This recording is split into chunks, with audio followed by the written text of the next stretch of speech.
जमीन पर खामोशी से रेंगती एक लंबी सी मखलूक, ना पाँव ना बाजू ना परों का सहारा, मगर रफ्तार ऐसी कि शिकार को पलक झपकते में दबोच ले। तवाजुन ऐसा कि दरख्तों की बुलंद शाखों पर भी बगैर लड़खड़ाए चढ़ जाए, और महारत ऐसी के पानी में तैरते हुए यूं महसूस हो जैसे उसका जिस्म लहरों से बातें कर रहा हो। सांप फितरत का वो हैरत अंगेज राज जिसे देखकर इंसान सदियों से खौफजदा भी होता आया है और हैरान भी। लेकिन सवाल आज भी वही है कि आखिर बगैर टांगों के ये मखलूक इतनी तेजी और महारत से हरकत कैसे करती है, और क्या वाकई एक जमाना ऐसा भी था जब सांपों के पास टांगे हुआ करती थीं। साइंसदानों के मुताबिक सांप हमेशा से ऐसे नहीं थे जैसे आज हमें दिखाई देते हैं। जदीद तहकीक बताती है कि लाखों बरस पहले सांपों के जिस्म पर टांगे मौजूद थीं। मुख्तलिफ फॉसिल्स और जीनियाती शवाहिद ने इस नज़रिए को मज़ीद मजबूत किया। अर्जेंटाइन में दरियाफ्त होने वाला एक कदीम सांप नजाश रेवनेग्रीना के फॉसिल ने साइंसदानों को हैरान कर दिया था, क्योंकि इसमें पिछली टांगों के वाज़िया आसार मिले थे। माहिरीन के मुताबिक ये सांप तकरीबन 10 करोड़ साल पहले ज़मीन पर मौजूद था। इसी तरह कुछ और कदीम रेंगने वाले जानवरों के फॉसिल से ये इशारे भी मिले कि सांपों के आबाओ अजदाद छिपकली नुमा मखलूक थे, जिनके 4 अज़ा हुआ करते थे। वक्त गुजरने के साथ साथ कुदरती माहौल ने उनके जिस्म को बदलना शुरू किया और आहिस्ता आहिस्ता उनकी टांगें छोटी होती गई, यहाँ तक कि मुकम्मल तौर पर गायब हो गई। साइंस सिर्फ फॉसिल्स तक महदूद नहीं रही, बल्कि जीनियाती तहकीक ने भी इस राज से पर्दा उठाया। माहिरीन ने जब सांपों के एम्ब्रियो पर तहकीक की तो मालूम हुआ कि आज भी उनके जिस्म में वो जीनियाती निज़ाम किसी हद तक मौजूद है जो टांगे बनाने की सलाहियत रखता है, मगर वक्त के साथ साथ वो जीन्स गैर फाल हो चुके हैं। खास तौर पर एक अहम जीन जिसे सोनक हेजहॉग कहा जाता है, सांपों की इर्तिकाई कहानी में मरकजी किरदार रखता है।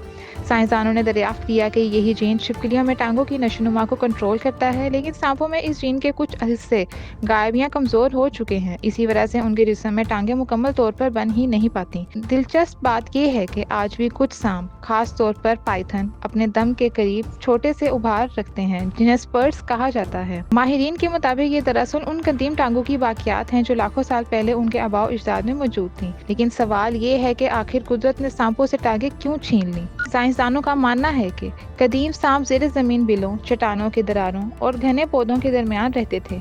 ऐसे माहौल में टांगे फायदे के बजाय रुकावट बन जाती थीं। लंबा, पतला और लचकदार जिस्म तंग जगहों से गुजरने के लिए ज्यादा मौजूद था। यही वजह है कि कुदरती इंतखाब ने आहिस्ता आहिस्ता सांपों को तरजीह दी जिनकी टांगे छोटी थीं, और फिर एक वक्त आया जब वो मुकम्मल तौर पर गायब हो गईं। आज भी दुनिया में कुछ सांप ऐसे हैं जो सिर्फ अपनी जिंदगी का हिस्सा जमीन के अंदर गुजारते हैं। अंधे सांप इसकी एक बड़ी मिसाल हैं। उनकी आंखें निहायत छोटी होती हैं और वो नरम मिट्टी में इस महारत से हरकत करते हैं कि इंसान अक्सर इन्हें केचुआ समझ बैठता है। उनके लिए लंबा और बगैर टांगों वाला जिस्म ही सबसे बड़ी ताकत बन चुका है। अब सवाल ये भी पैदा होता है कि आखिर सांप बगैर टांगों के कैसे चलते हैं। यही वो मुकाम है जहाँ फितरत इंसान को हैरान कर देती है। सांप अपने पूरे जिस्म को हरकत के लिए इस्तेमाल करते हैं।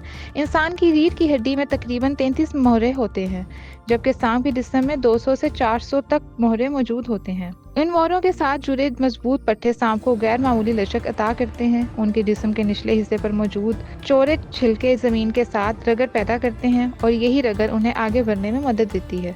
सांप मुख्तलिफ माहौल के मुताबिक मुख्तलिफ अंदाज से हरकत करते हैं। कुछ सांप लहरों जैसे एस शक्ल बनाकर रेंगते हैं, कुछ अपने जिस्म को सकड़ कर आगे धकेलते हैं, जबकि सहराई सांप गर्म रेत पर जिस्म का सिर्फ एक छोटा हिस्सा जमीन से लगाकर हरकत करते हैं ताकि गर्मी से महफूज रह सकें। यही वजह है कि सांप आज दुनिया की कामयाब तरीन मखलूकात में शुमार होते हैं। बर्फानी एंटार्क्टिका के अलावा तकरीबन हर बरे-आज़म, हर जंगल, हर सहरा, हर दरिया और हर समंदर में सांप मौजूद हैं। उनकी जिंदगी इस हकीकत का सबूत है कि फितरत में कामयाबी सिर्फ ताकत या खूबसूरती से नहीं मिलती, बल्कि असल कामयाबी माहौल के मुताबिक खुद को बदल लेने में है। और शायद यही वजह है कि बगैर टांगों वाली ये खामोश मखलूक लाखों बरस गुजरने के बावजूद आज भी जमीन के सबसे पुरस्कार और हैरत अंगेज मखलूकात में शुमार होती है।